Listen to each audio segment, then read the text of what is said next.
Waste નહીં wealth છે. આ વાત દેશના પ્રધાનમંત્રી મોદી સાહેબે કેટલાક વર્ષો પહેલાં બનાસને કહેલી.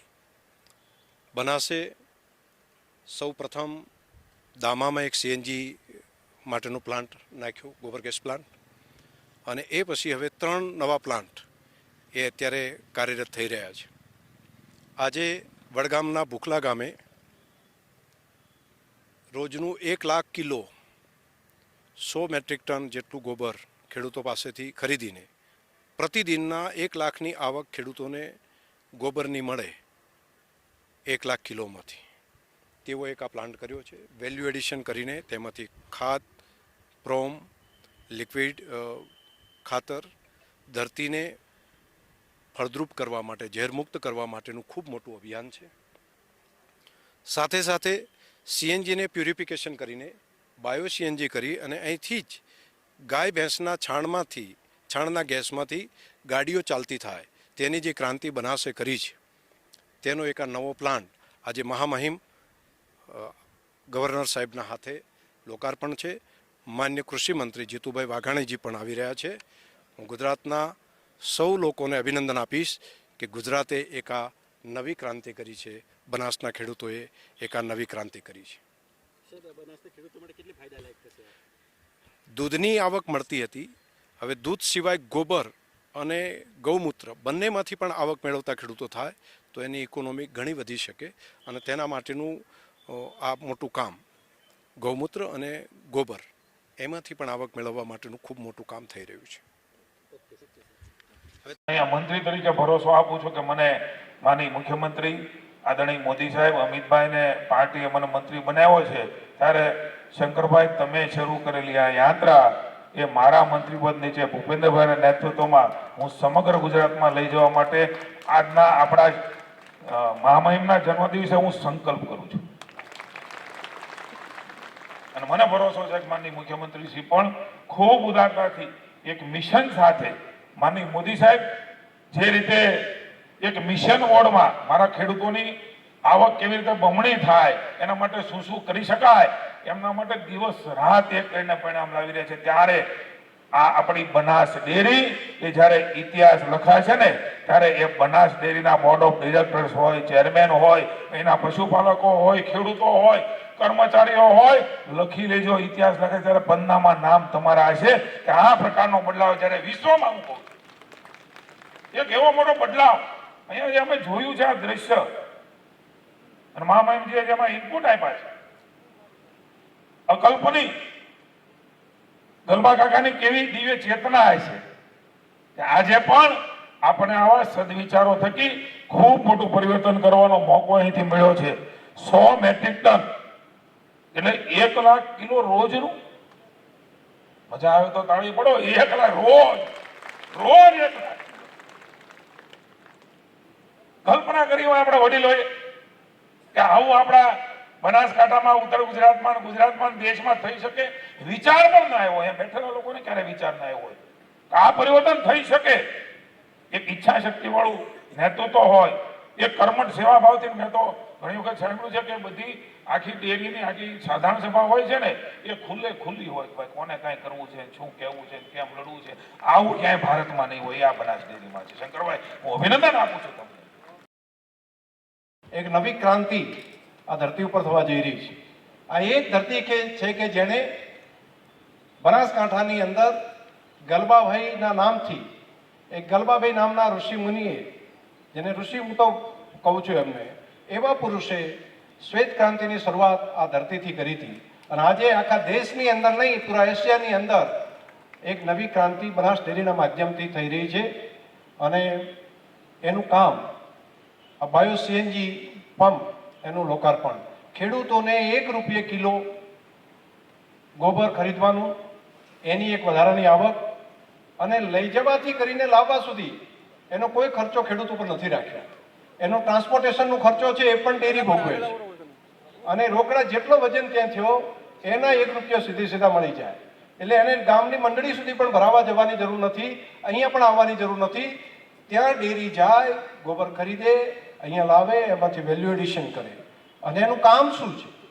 ખેડૂતને માત્ર આવક મળી એટલું જ નહીં, ખેડૂતને આવકથી તો આત્મનિર્ભર બન્યો કે દૂધની આવક મળતી હતી, હવે ગોબરની આવક મળતી થઈ, એટલે નવી એક ઇન્કમ થઈ. હવે એવી યુરિનની, ગૌમૂત્રની પણ આવક ઊભી થાય એના માટેની પણ નવી એક કામ આપણે હાથ ઉપર લીધું, એ પણ સફળ થયું છે. આવનારા સમયમાં એને પણ કોમર્શિયલ બેઝ ઉપર આગળ વધારવાનું આપણે કરીશું કે ખેડૂતોને નવી એક આવક યુરિનમાંથી પણ મળે, ગૌમૂત્રમાંથી પણ મળે.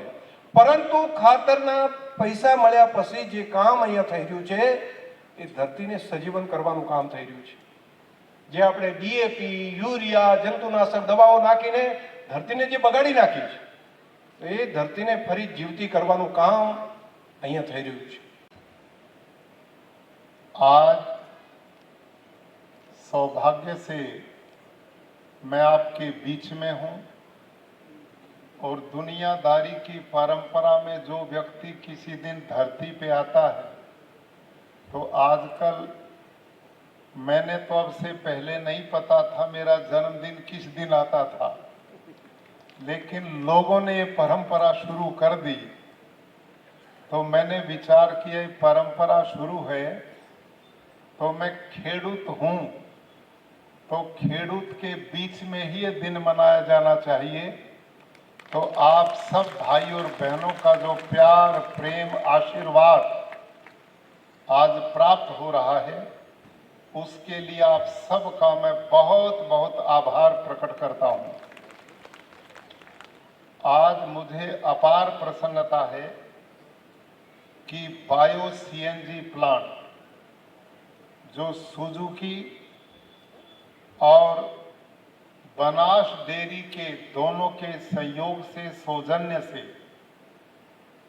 आज जिसका उद्घाटन हुआ है, इसके लिए मैं माननीय शंकर भाई चौधरी और उनकी पूरी टीम को बहुत बहुत बधाई देता हूं, जो सारे मिलकर बनास डेयरी के माध्यम से किसानों की सेवा में लगे हुए हैं. भाई और बहनों, ये जो गोबर है हम घरों में, गांव में देखते हैं, पूरे देश में एक जैसी परंपरा गांव में कि किसान पशु पालन करता है और प्रतिदिन अपने गोबर का एक ढेर गांव के चारों तरफ लगा देता है. ऐसा ही होता है कि नहीं?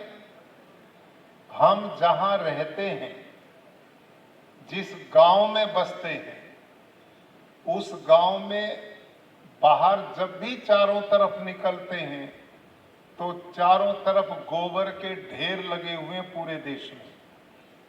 और आप सबकी जानकारी के लिए इस पर्यावरण को खराब करने के लिए कहते हैं कार्बन डाइऑक्साइड गैस का बहुत बड़ा योगदान है.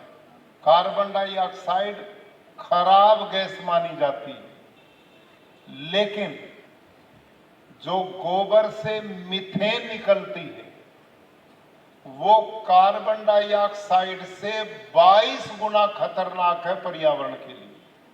सोचिए आप, हम पशुपालक गोबर को खुला छोड़ देते हैं, ढेर लगा करके छोड़ देते हैं, तो उससे पर्यावरण दूषित होता है कार्बन डाइऑक्साइड से 22 गुना. लेकिन बनास डेयरी ने ये बायो सीएनजी प्लांट बना करके दो काम किए.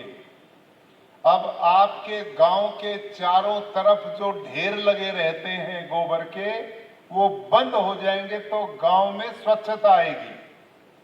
कितना बड़ा कल्याण का ये काम है.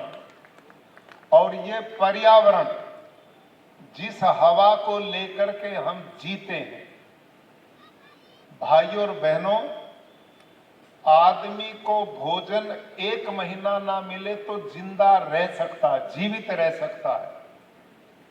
पानी 5-7 दिन ना मिले तो भी जीवित रह सकता है. लेकिन ये ऑक्सीजन हवा कुल 3 मिनट ना मिले तो राम नाम बोलो सत हो जाता है. कितनी जरूरी है ये हवा. हम सबका जीवन शुद्ध हवा ऑक्सीजन से चलता, और हम इन गोबर के ढेर गांव के चारों तरफ लगाकर अपने स्वास्थ्य को खराब करने वाली मीथेन जैसी गैस को हवा में भेज रहे हैं। ये बहुत गलत था, जिसको बनास डेयरी के सौजन्य से बहुत बड़ा अभियान चला। अब ये गोबर के ढेर वहां न लग करके आपके उस गोबर को खरीदा जा रहा है, और यहां जो गैस है उसकी मीथेन, उसको अलग करके हमारे वाहन उससे चलेंगे। भारत का जो धन विदेशों में पेट्रोलियम पदार्थ खरीदने के लिए दिया जाता, उसमें बचत होगी। तो ये एक रास्ता जो दिया है बनास डेयरी और सुजुकी के सौजन्य से, ये एक बहुत पवित्र मिशन है और देश को बढ़ाने वाला है।